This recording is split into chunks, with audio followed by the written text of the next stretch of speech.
There are some websites which don't need a tracking setup. Doesn't make sense. So they just don't have a purpose where it would make sense to create a data stack to track any kind of things. And one website which is definitely in this kind of category is HackerNews. They don't need tracking. I mean, for what? So it's just a board for developers to share their insights, their ideas, the great stuff they are building. And of course, it has some kind of purpose for Y Combinator. So in the end, some brand purpose, but even that, so you won't see Y Combinator heavily present on this website. It's in the footer, that's it. So it's still fun to build a data stack for this kind of thing, but we only do it for fun. I don't assume that Y Combinator at some point will add a lot of tracking to Hacker News. Why should they? Because my usual take is like, you only track and you only gather data if it helps you with some kind of decisions you want to make. And these kind of decisions must fit to the data. And collecting data just for the purpose for collecting data doesn't make sense. But we still do a data setup for Hacker News today. And why we're doing this? Because it's a great example. It's a website at least all developers know. And it's quite a simple website. So it's not so complicated. And it's a really good case to start to developing a concept for a data stack, because it gives me some space and time to explain some principles that I use when I create a data stack. And maybe in future videos we will do much more complicated applications, websites, and so on. But today we start with something simple, with something nice. And so we create a data stack for Hacker News. Stay tuned.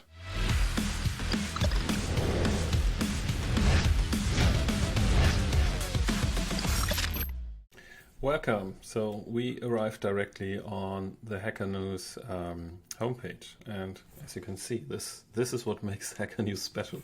Everyone who sees this, I mean, it's easy to remember because it looks totally different. But in the end, it's a board, so it does its job, and so. And of course, like if you look into early years of Reddit, it looked basically the same. And so this is basically just a Reddit for tech people mostly. And sometimes they also have some data posts, so as you can see here. And so how does Hacker News work? So in the end, pretty easy. So you check here. So someone has a question, for example. So this in this case is not really like someone is, I don't know, promoting something by themselves, which often happens too. So for example, you can always see this here in the show category. But here someone just asked a question, and so it will also appear here in the ask category, because it's pretty easy to set categories on Hacker News. It's just like you have to provide the right prefix in your title, and that's what you can do. So you can upvote and you can comment. So I can't because I don't have an account, and so let's create an account quickly. Here we go. Excellent.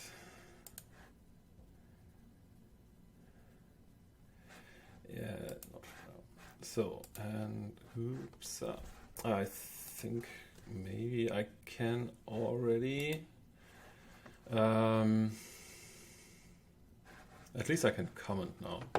I don't know when I can't upvote here, but anyway, so it's not important. So here we can see, and so this might be also like a post that I can answer later, because I see, yeah, it's basically my topic. But anyway, so we are talking about a data stack for Hacker News. And so Hacker News right now doesn't track you in a way. And so just to quickly show you how you can figure this out. And so what you can do is, like, you can always work with the developer console here, as you can see. And so we can just quickly reload everything. And so here you can see what it basically loads. And So of course, like this is specific Hacker News JavaScript, and so of course they could pop in some tracking in here, but nothing what they do here looks like tracking. This could be a tracking pixel as well, this s.gif. So I don't say 100% that it's like this, and but that's it. But you don't see the typical one. So you don't. So if we would have Google Analytics or so, you would have an endpoint for collect and so on, or for Google, not this one. I mean, this is interesting. I don't know what this Web3 one is. I don't know. Okay, so of course, like Web3 must be something with Web3. I don't know if it tracks stuff, but let's assume it does not. So Hacker News, let's assume Hacker News is not tracking you when you come on the website, but let's assume Y Combinator says, well, it's such a great tool for us. It drives so many applications because when we go back to the homepage, so we always see here, down here, there's a link to apply to YC. And so it's a great tool for us to basically find new applications for our program. And so now we want to really invest into this. And so because we want to invest, we want to have a feedback loop. And for the feedback loop, we need some data. And so this is why we want to establish some tracking. And you will see when we work on the data stack that we have an interesting thing at some point where we basically can decide which track we take. So do we do a more anonymous kind of tracking? So is this fine for us? Or do we even want more and we really do a user-based tracking? Because in the end, as you can see, it's like it forces you to sign up at some point because you can only comment or you can only vote if you have an account. And so of course we could do some user-based stuff in the end, but this is like a decision you can make. So in the end, user-based is always like you basically collect definitely more stuff about your users because you basically hook up everything what you do and what you track to one user. I mean, of course, like this username, and basically then I think I didn't even provide my email address, and so it's not even based on an email address. But you could also go like, no, we just want to know what kind of content is performing so good and what kind of content needs to be promoted. So then you just do this based on the content that's submitted, and this definitely takes so in the end it's a tracking level up, and so it's definitely more aggregated and more anonymous in the way if you just track the content, but we will get to this. So what we do is like, and so how I approach these things is so like assume Hacker News came to me and say, yeah, so we want to do we want to create a data stack for that, and we want to create a data setup for that. And so what I do is then I sit down for 2 hours and talk about a lot of stuff. And we do this now in, let's say, 15 minutes. So it's really like the high-speed version of it. But yeah, let's see how far we get. And so that's what I do. It looks pretty, in the end, pretty simple. And I will shoot a lot of videos like this. And so you will see the screen basically a lot. And so I use a tool which is called Whimsical, which I really like because it's basically like Miro, but let's say a little bit more stripped down, so you cannot roam so freely, but it gives you some structure and it makes things really nice, and I like the design. And okay, don't go too deep into that. So let's go through this. And so these are the things that I go through with other people as well when I help them setting up their data stack. And so the first one I ask is like, why do you exist? And so what I'm trying to get is like an idea of the purpose of the website, of the project, of, I don't know, the business and so on. So because this at least gives me an idea, okay, what kind of goals could become pretty important. And so I'm doing this now in the person of Hacker News, and so everyone who from Y Combinator watches this and says, oh my god, he's doing it so wrong, just please write to me and say, okay, next time we do a double session. I would love to do that. Okay, here we go. So I would say it's sharing, engaging, and interesting content with peers. So because this is what it is, it's a developer from developers for developers. And so like, of course, like the core asset is like you share interesting stuff or your question or insight or whatever. So I call it content now. I think it makes sense because it's mostly content, but even we could take out and make it even more, more generic. So in the end, it can also be a pulse for current and upcoming topics. I never did that, but it could be possible that you could just scan what kind of topics and what kind of things are posted more and more, and then you can basically create a trend line for specific topics. And I mean, I don't know, but let's assume it's also like a Y Combinator. It's also helping to promote the Y Combinator brand and applications. It's a long stretch. I mean, in the end, yes, it has the same colors. Yes, it has the Y here. Yes, it has the URL here, but it doesn't have bang powered by Y Combinator somewhere on top. So it's a very decent kind of log. And it, as you see, apply to YCs here at the bottom. Well, let's see. So I think that's fine. So this is, I would say, definitely a good definition why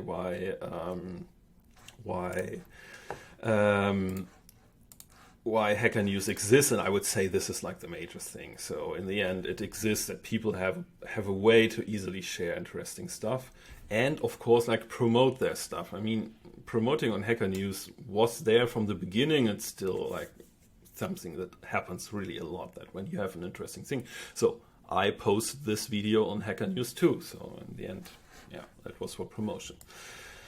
Okay, which decision do you want to speed up with data? Now, this is really hard to do when I'm talking to myself, not to them. But let's see. Maybe, I don't know. Maybe find topics for YC blog and other content outlets. So I don't follow YC so much, so I don't really know, for example, if they have a blog or if they have a podcast, but let's assume so. Let's see. Like Andreessen and Horowitz also have a blog and they do a lot of content producing, so let's see, maybe YC is doing the same. So for them, this could be interesting to see, okay, what are really like the trending topics. Then maybe, I don't know, approach...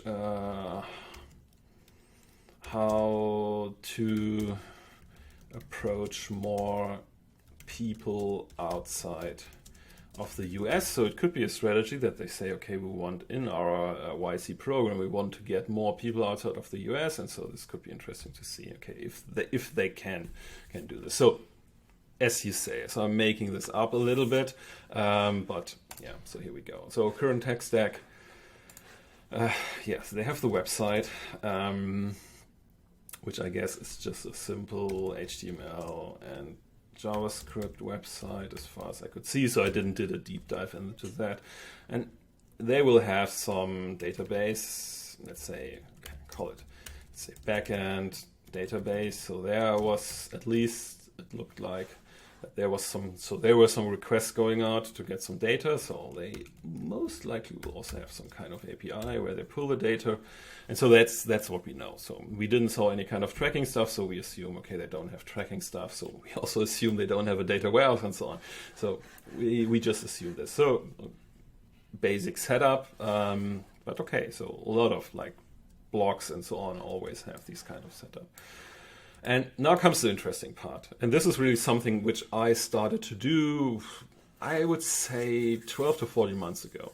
And so in the past, when we working on a data strategy, so we looked a lot here and say, yeah, okay, so what are people doing? So they're clicking here, okay, they can upvote here, they can comment, and so they select a category, they can submit something, and so on. So we did it always very front-end specific in a way, yes. So you could have different front ends. So it could also be an app or anything else. But we started there and then maybe thought a little bit about, okay, what else do we have? And what I changed now is basically really like I want to look at the business, at the project, whatever we are handling here. I want to look from this side and then project this to any kind of front end or any kind of backend system or anything which is there, because what I see is like what we are building right now in with digital products can have a huge front-end component like here. So of course, front-end is very, very important.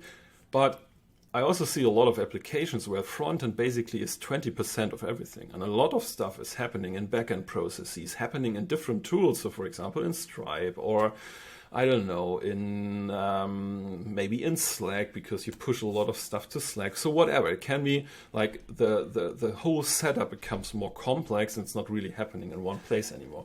And this is like why I have this one here. And this is like, I would say, my most important block in this whole thing, which is called Business Objects and Actions. And so what I'm doing here is I'm basically trying to define the different kind of business objects that HackerNews contains or is built on, and the different kind of actions that can happen with these objects. It sounds pretty abstract, and it also has some relations to domain-driven design and event storming. And everyone in this area now, please don't be scared that I do some kind of weird mashup thing. This is a very simple version of domain-driven design and event storming and so on. So if you do this is a lot more complicated. But I basically took the inspiration from there because I did some projects in this kind of space. So what we do, so we have an object which is called, let's call it a post. So, I mean, yeah, so this is a post. So let's take the one we already had. So this is a post. So you have the post. And so what I do is like, I have some actions. Now let's do this as an H2. So we can have different kind of actions that happen to this post. So a post can be created, or we can call, well, maybe submitted. I guess submitted is better because it matches the wording that we already have. So it's submitted. So then it can be, of course, it can be deleted. It can be suspended. So maybe if someone, I don't know if they moderate it. So if someone is moderating this stuff, and so then maybe they can, or maybe suspended is not right. Let's call it removed, so they can remove it, which is different to delete it, because delete usually the user itself does it, or himself, herself does it. And removed is really something that's happening from someone else, and so can be submitted, can be commented. And so we come to the comments in a second, but of course, like a post can be commented and it can be upvoted. Yeah, so anything else? No, I think this is a good start. And then properties. And so it's a first collection, what I do. So I refine this over the time, and we do a second video where you can see building me a tracking plan for all this. And then you will see that I might, for example, extend here with actions and properties. But you can see how this all is basically like the foundation, for example, later for a tracking plan. And so properties could be like a category, because we have this different kind of categories that you can put this in, which is a little bit complicated because it's just like how you create the title. And so it can be category. Then it can be, I mean, typical attributes here which can make sense are number of. So number of comments. And so maybe let's copy that so we don't have to write it. Number of comments, number of upvotes. Created ad, of course, this is important. Maybe edited as a Boolean, just to see if people, I don't know if you can even edit something when it's out, but if you can, it would be interesting to see if people start to edit their stuff. Yeah, I guess this is a good start. So post object, I think you get an idea. So what we then have is a comment object. And so actions, same, can be submitted, can be deleted, can be removed. Yeah, I guess that's it. Maybe edited as well. We haven't had it for the post, but as I said, so this just gives me a first idea to really talk about it. And so, for example, when I talk with the business about it, for them, of course, like it's a lot easier because they are so deep into their product. So for them, it basically flows out of them.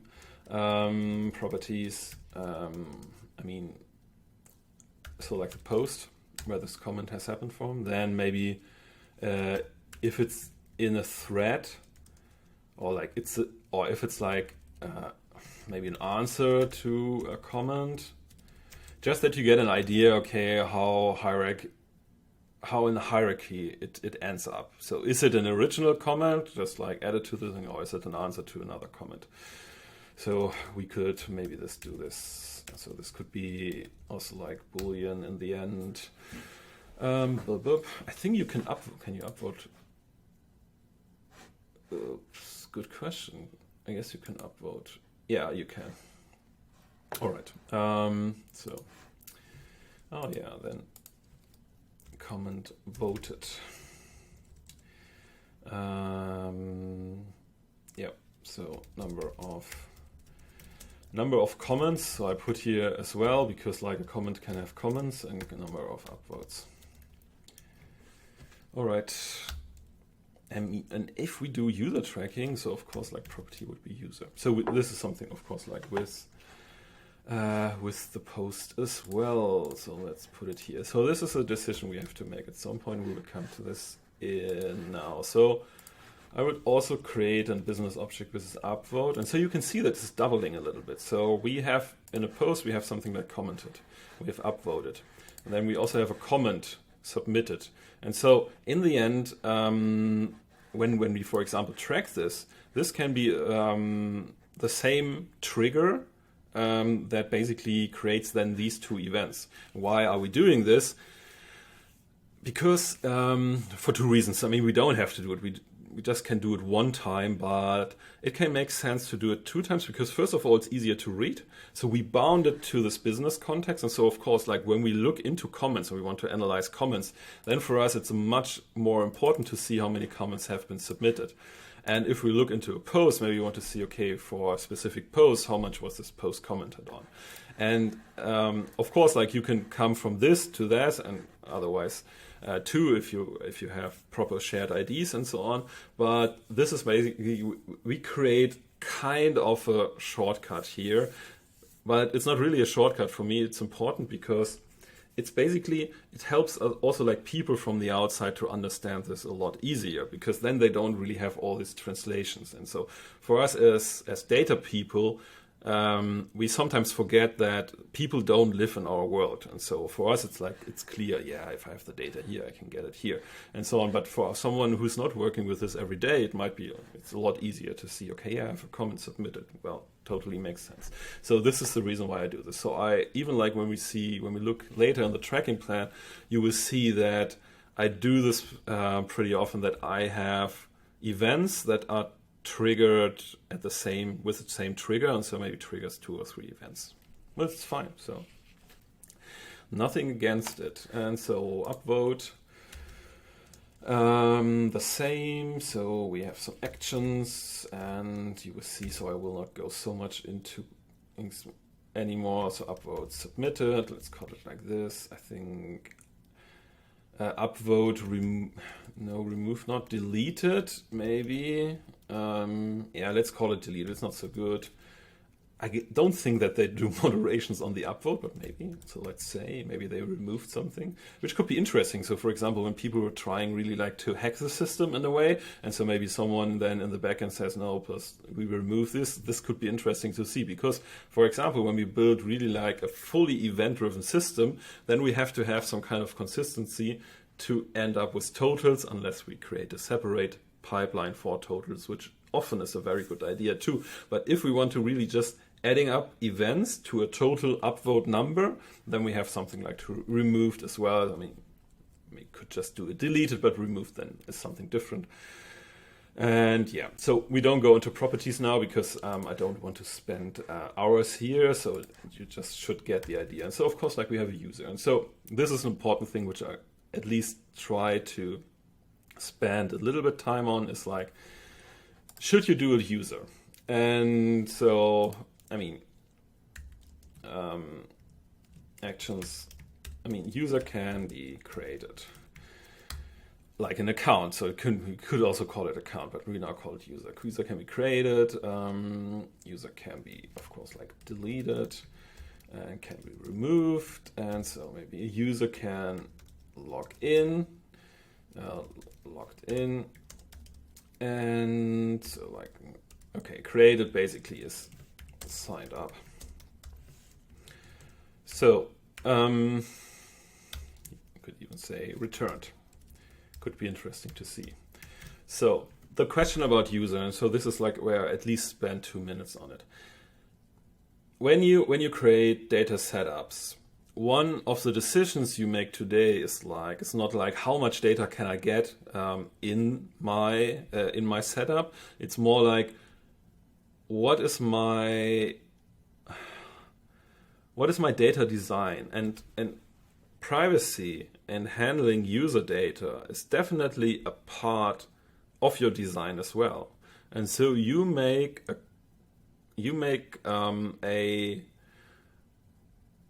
how to say, a well thought decision at some point, and this most likely in the beginning, and you can revisit this decision at any time, but at some point you make a decision. This is how much personal data we want to track.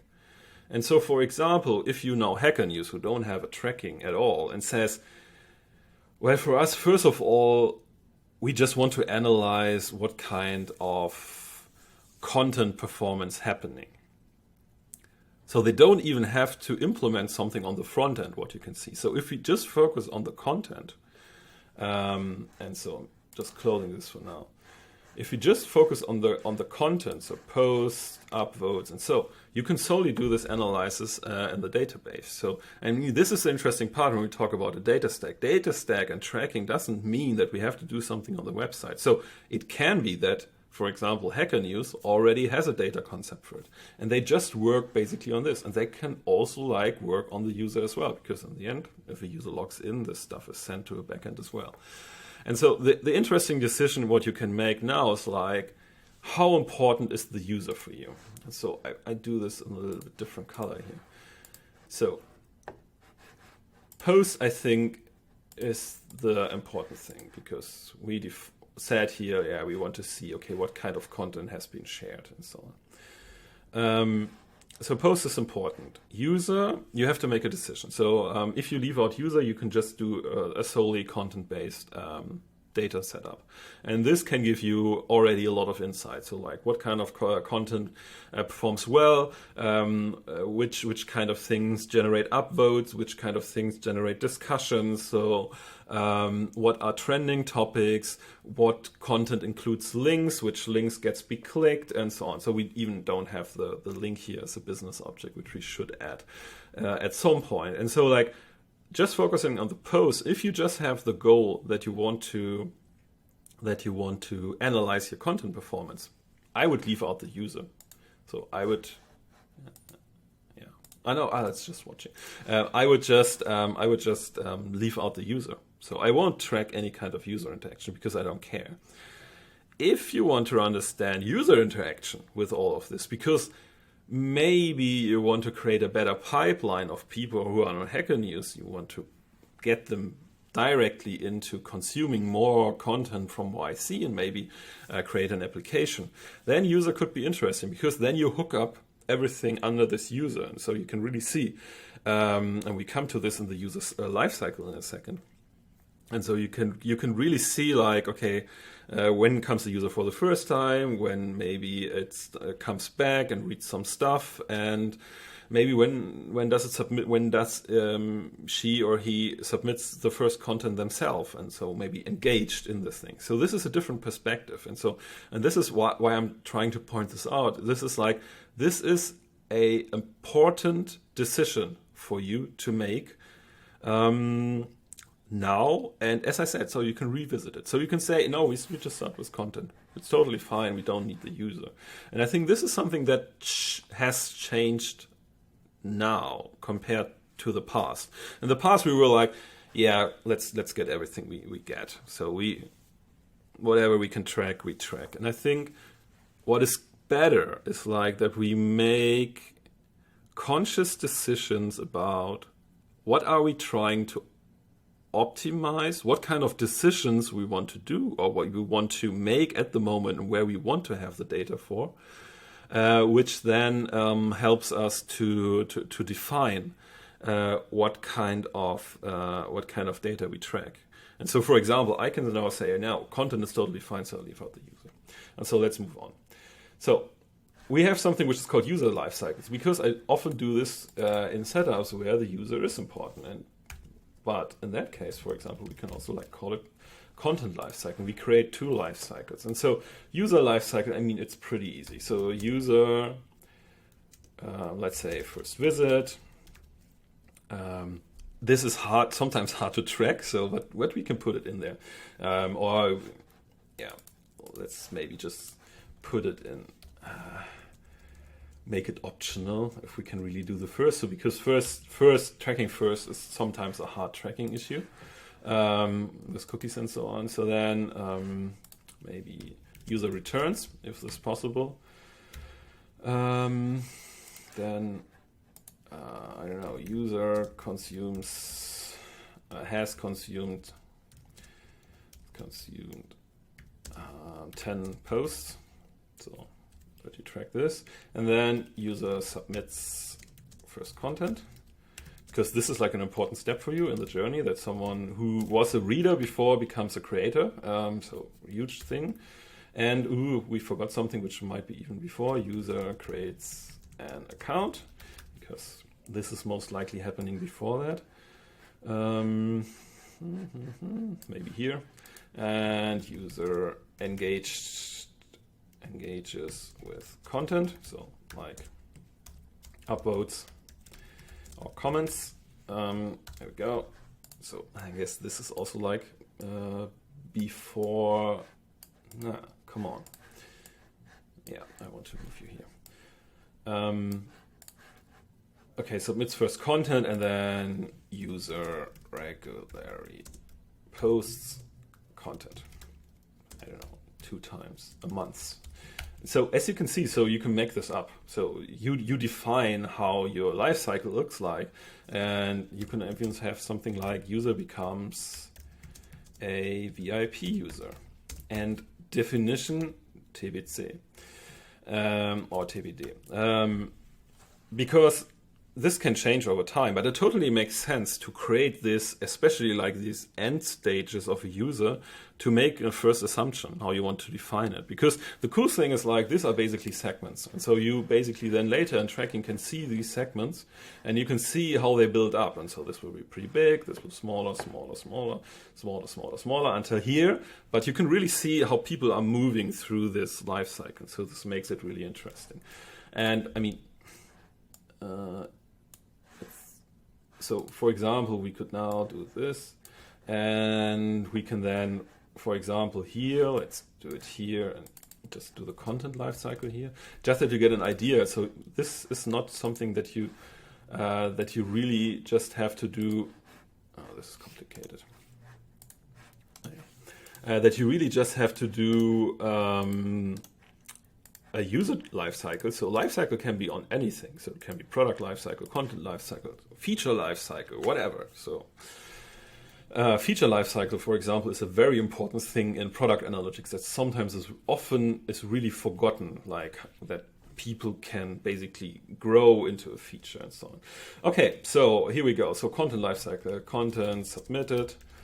So then, I don't know, content clicked, content voted, upvoted, then content comment,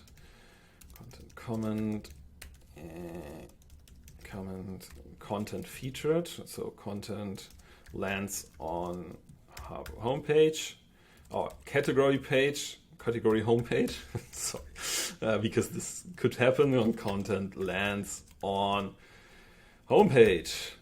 I mean, this is the holy grail what you want to achieve. So you want to get your content here on this page, and so to get it on there. And yeah, so this could be content lifecycle. It could be super interesting to see how much content has been submitted, how it moves into that has been clicked and then upvoted and so on. So really see the funnel of content and how, I mean, of course, like how many do we have on the homepage? 30. So 30 can make it at a specific time to the homepage, maybe. I don't know. But then it could be interesting to see how many do it during a day on the homepage. And you can create interesting things. So for example, you can track the time between submitted and here. Or maybe it's pretty easy when you're in a specific user state to land on the homepage. Whatever. I don't know how the algorithm works. But I just want to give you an idea how to work with life cycle things. And so that's it. And so then what I then do is like focus metrics. And this is the last part of this video, is like define metrics you want to focus on for the next 6 months. We can define easily 40 metrics we want to track here. But this doesn't really make sense for us, because in the end, you define metrics because you want to use these metrics to make better decisions. And you can only do many decisions a day that you can do. And it will not be 300 decisions. I mean, with automation and other stuff, of course, we can end up with 300 decisions a day. But to be honest, find a business who's not running this automatically, who can create 300 decisions a day, and it's not containing of 10,000 of people, but maybe just a normal sized company, will not happen. So you cannot make this many decisions, so you have to have a focus. And so this is why I create focus metrics. And so I just give you an example. What I would do here is like, so let's assume content is for us so important. So we want to have this platform which has engaging, interesting content for others, so they come back, they click stuff, they upvote. And I think you get an idea. So I would say maybe for us at the moment, it's really like we want to new engaging posts. This is like something which is really important for us, which we want to really focus on. And so we do this as a core metrics. And so, of course, we can now derive some metrics from it. So, of course, like it's new posts. And as you can see, like we have this content lifecycle. Of course, like before we have new engaging posts, which we maybe define as a post which has at least 10 upvotes, 3 comments. So we have to define this.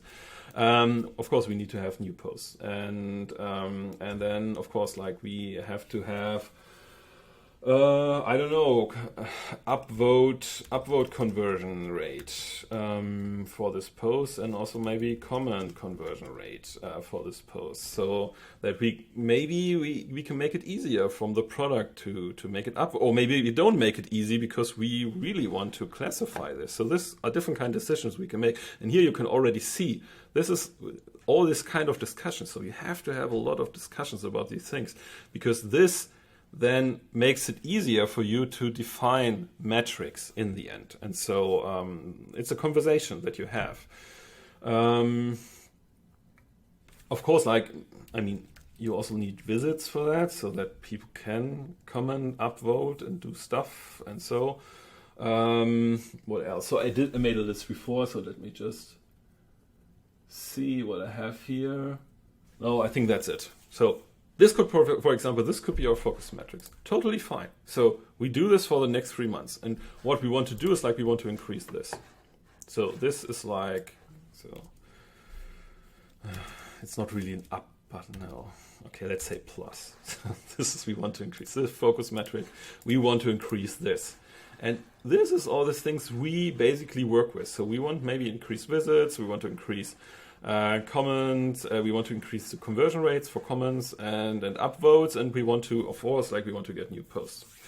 So this is where we create our product experimentation. This is where we create our marketing experimentation, and so on. So because we want to get more of these, and so this is our supporting metrics, and that's it. That's totally fine. So you can start with that.